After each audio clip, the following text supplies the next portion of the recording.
Congress senior నేత, PCC మాజీ అధ్యక్షుడు, మాజీ మంత్రి సాకే శైలజనాథ్ జగన్ సమక్షంలో వైసీపీ కండువా కప్పేసుకున్నారు. మాజీ సీఎం జగన్ ఆయన్ని సాదరంగా పార్టీలోకి ఆహ్వానించారు. కొద్ది రోజులుగా శైలజనాథ్ వైసీపీలో చేరుతున్నారనే ప్రచారం సాగుతోంది. ఆ లాంఛనాలన్నీ పూర్తి చేస్తూ అధికారికంగా తన మద్దతుదారులతో కలిసి శైలజనాథ్ వైసీపీలో చేరారు. జగన్ రాజకీయ విధానాలు నచ్చి పార్టీలో చేరారని, ప్రస్తుత ప్రభుత్వంపైన ప్రజల్లో వ్యతిరేకత మొదలైందని శైలజనాథ్ చెప్పుకొచ్చారు.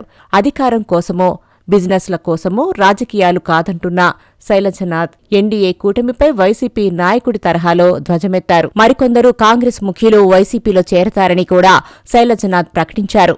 ఎస్సీ రిజర్వ్డ్ నియోజకవర్గమైన సింగనమల నుంచి శైలజనాథ్ 2 సార్లు ఎమ్మెల్యేగా గెలిచారు. వైఎస్సార్, రోసయ్య, కిరణ్ కుమార్ రెడ్డి హయాంలో మంత్రిగా పనిచేశారు. కాంగ్రెస్ పీసీసీ చీఫ్గానూ వ్యవహరించారు.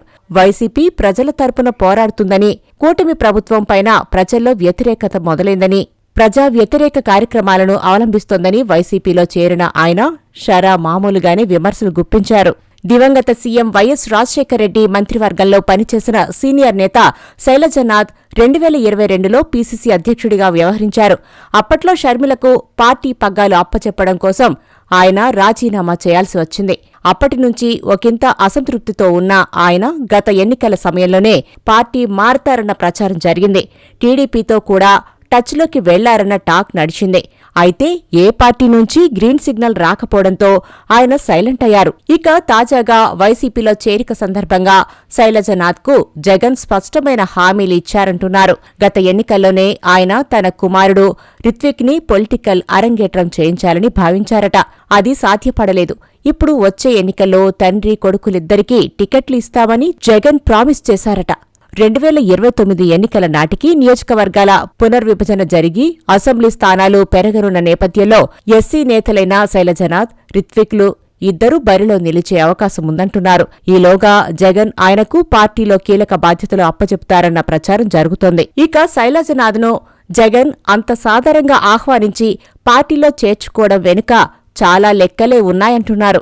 గత ఎన్నికల ముందు నుంచి జగన్కు ఆయన చెల్లెలు, పీసీసీ ప్రెసిడెంట్ షర్మిల పక్కలో బల్లెల్లా తయారయ్యారు. కూటమి నేతల విమర్శలను పార్టీ నేతలతో కలిసి తిప్పికొట్టే ప్రయత్నం చేస్తున్న జగన్ చెల్లెలి విషయంలో మాత్రం సెల్ఫ్ డిఫెన్స్లో పడ్డారు. అందుకే కాంగ్రెస్లో తనకున్న పరిచయాలతో షర్మిలను పీసీసీ చీఫ్గా తప్పించడానికి తెర వెనుక ప్రయత్నాలు చేస్తున్నారట. అది కుదరకపోవడంతో ఇప్పుడు కొత్త స్కెచ్ గీశారట. పీసీసీ చీఫ్గా పనిచేసిన శైలజనాథ్ను వైసీపీలో చేర్చుకోవడం ద్వారా కాంగ్రెస్ సీనియర్లలో షర్మిలపై వ్యతిరేకత పెరుగుతుందన్న విషయాన్ని హైలైట్ చేయాలని చూస్తున్నారట. అందులో భాగంగానే కాంగ్రెస్ నుంచి మరింతమంది సీనియర్లు వైసీపీలోకి వస్తున్నారని చెప్పించారట. ఇక సింగనమలలో సరైన నాయకుడు లేక వైసీపీ పరిస్థితి అధ్వాన్నంగా మారింది.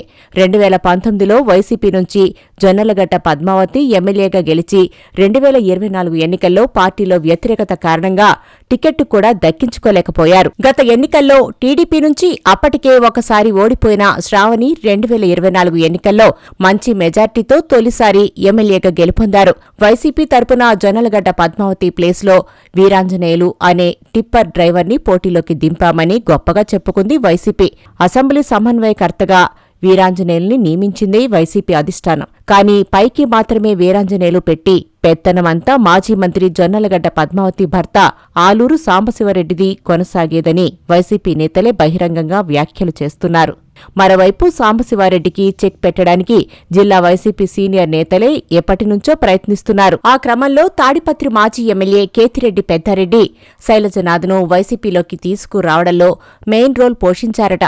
కేతిరెడ్డి పెద్దారెడ్డి అంత పట్టుదలకు పోవడానికి మరో కారణం కూడా ఉంది. చాలా కాలంగా సింగనమల మాజీ ఎమ్మెల్యే జొన్నలగడ్డ పద్మావతి, ఆమె భర్త ఆలూరు సాంబశివారెడ్డితో వైసీపీ సీనియర్ నేతలు అయిన అనంత వెంకట్రామరెడ్డి, కేతిరెడ్డి పెద్దారెడ్డి వంటి వారికి పొసగడం లేదు. 2024 ఎన్నికల టైంలో కూడా టికెట్ పద్మావతికి రాకపోవడానికి కారణం కూడా జిల్లా వైసీపీ సీనియర్ నేతలే అని ప్రచారముంది. అయితే పద్మావతి భర్త ఆలూరు సాంబశివారెడ్డి జగన్ దగ్గర ఉన్న సంబంధాలతో తన అనుచరుడు టిప్పర్ డ్రైవర్ అయిన వీరాంజనేయులకి టికెట్ ఇప్పించుకున్నాడు. వీరాంజనేయులు కూడా ఓటమి పాలవడంతో ఇక సాంబశివారెడ్డి ఫ్యామిలీకి చెక్ పెట్టేందుకు వైసీపీ సీనియర్ నేతలకు మార్గం సుగమమైంది. ఇక్కడ ట్విస్ట్ ఏంటంటే శైలజనాథ్ వైసీపీలో చేరడానికి ప్రధాన కారకుడైన కేతిరెడ్డి పెద్దారెడ్డికి ఆగర్భ శత్రువులు జేసీ బ్రదర్స్. అలాంటి జేసీ దివాకర్ రెడ్డిని కలిసి ఆశీర్వాదం తీసుకున్నాకే శైలజనాథ్ వచ్చి వైసీపీలో చేరారు. మొత్తానికి సాకే శైలజనాథ్ వైసీపీ కండువా కప్పుకోవడం వెనుక పెద్ద కథ నడవడమే కాదు, ఎవరి లెక్కలు వారికి ఉన్నాయంటున్నారు.